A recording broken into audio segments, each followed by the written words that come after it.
So you already talked about how, famously, Alive came out and blew the doors open and got so many, that's when the Kiss phenomenon really, really got kickstarted. So then going into Destroyer, you've just had this run of 3 studio records and the live record in 2 short years, and then Destroyer's the very next year. Obviously, I think for most Kiss fans and for people who aren't diehard Kiss fans but know about Kiss, when they think about Kiss, I think Destroyer is the record that they think about. That's the cover that you picture. That's a lot of the songs that are, always in the set list. What sort of pressure was there coming off of Alive to then go make? Well, hey, you guys got to make a great record. Top an album that goes double platinum, Yeah. And we decided to bring in Bob Ezrin on production, who was Alice Cooper's producer, and had, helped Alice put out, several hits. And was a great songwriter, a great producer, a little bit of a dictator, but everybody has their quirks. But a lot of Bob's, his stamp is on that record on several songs. I mean, Bob was the one who wrote the solo in Love Gun, not Love Gun. Detroit Rock City? Detroit Rock City. Bob sang those notes. I played the lead, and then we figured out the harmony, and Paul played the harmony. Yeah, I mean, I'm the kind of, I don't take credit unless I did something, I give that all to Bob, Bob was a genius. He was a great musician, and he was very proficient on the piano, and he knew music. He was schooled. He knew what he was talking about, even though we didn't see eye to eye on everything. Especially later on down the road with the Elder. That was. Oh, we'll get there. But at the time, Bob was like God to us in a sense. If Bob said something, we did it. Yeah. And you guys did that one at Electric Ladyland. Do you have any memories about the studio itself? Which one? Electric Ladyland in New York.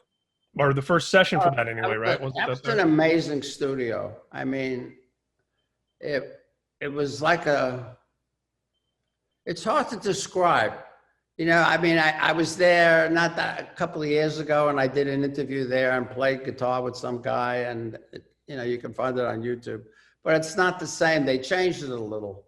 But I remember that Electric Ladyland was where we recorded our first 5 demos. And originally Ron Johnson was producing them, but then we got Eddie Kramer to come in because he was working with a different band in a different studio at Electric Lady, and he came in and started screwing around with the dials and the buttons and equalizers, and so Eddie had a lot to do with that record, those demos rather, and that's when we met Eddie, and he got excited about the band, and there's a million stories in the Kistry story. Volume after volume after volume. Do you remember, you mentioned the demos, there was a demo from the Destroyer sessions that had Peter on vocals that I think you guys ended up giving to Michael DeBar, is that right? Do you remember much about that song? I don't remember. I know Michael. Ain't None of Your Business. And he's also a fine actor. Yeah, he is. I remember those guys opening for us when he was in Silverhead, and but I don't remember anything about him getting a song. I didn't write it. Yeah, and I remember when he was in Power Station too. Yeah, no, I don't. If you told me I wrote the song, I believe you, because my memory is what it used to be. No, it wasn't one of yours. I want to talk also, since we're talking about Destroyer, real quick about Ken Kelly, the great artist and illustrator who did that iconic album cover. Do you remember, and of course he later did Love Gun. Do you remember much about Ken Kelly or meeting him or about? Ken was an amazing artist. Is still an amazing artist. He did Space Space Invader. I got him to paint that one. You know, I still bump into Ken at conventions. You know, I do autograph sessions and stuff. Great guy, great artist. I know he was greatly influenced by Frank Frazetta. You know. Yes. Yes. And as was many artists, other artists, not just Ken. The barbarians and the fantasy stuff. And what can you say? The classic covers, and somehow, some way, Gene ended up with those paintings without asking me. You know, even though I know it came out of the budget of the record, and in reality, all four of us owned the paintings. Somehow they ended up at Gene's house. You need to get the X-Acto knife and each of you slice out your own fourth of the. The at the time, I was having such a good time. You know, I was going with the flow. Yeah, you want this painting? Take it. Yeah, you know, whatever. So, you know, after it was important to me back then, as I see it now. Sure, of course.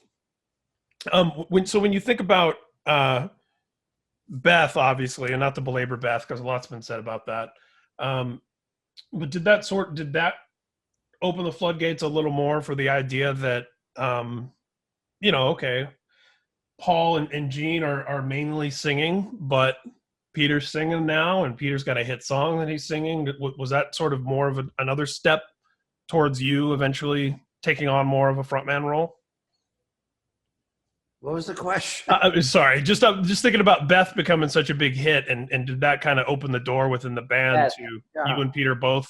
Well, you know, it's ironic when you think about it, because all the big hits, the biggest hits that are associated with Kiss, weren't really indicative of the sound of Kiss. Right. I mean, I Was Made for Loving You. The success of my 1978 solo album. Yeah. I didn't want to record New York Groove, but Eddie Kramer, my producer, said, "You got to do this song, Ace."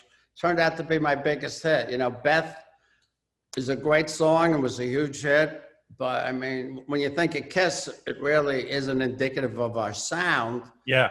And then you think about I Was Made for Loving You, which is a disco rock song, which isn't one of my favorite songs, but it was one of our biggest hits as well. So, I mean, it's a strange dichotomy on how our biggest hits weren't really indicative of the sound of the band. And I think of those songs like Gateway Drugs, because if you heard I Was Made for Loving You on the radio and you liked it, and then you went and got other Kiss records, maybe then you became a Kiss fan, you know? Yeah. Or vice versa, you know? listen to the records and go, I thought this was a disco band. and ends up in the trash.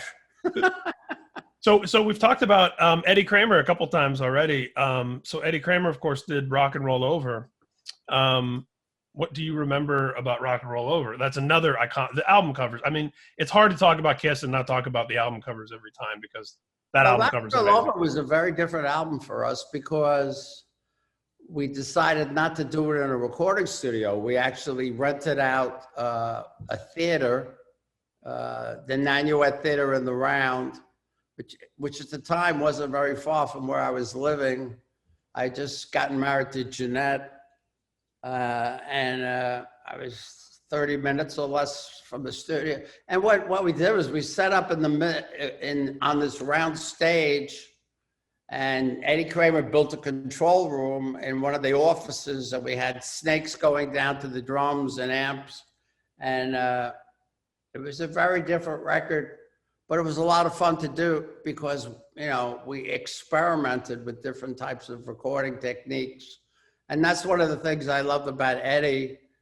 And that's why I picked Eddie to be the producer for my studio record, because pretty much that whole album in 1978, we rented out the Colgate Mansion in Sharon, Connecticut, you know, by the Lime Rock racetrack.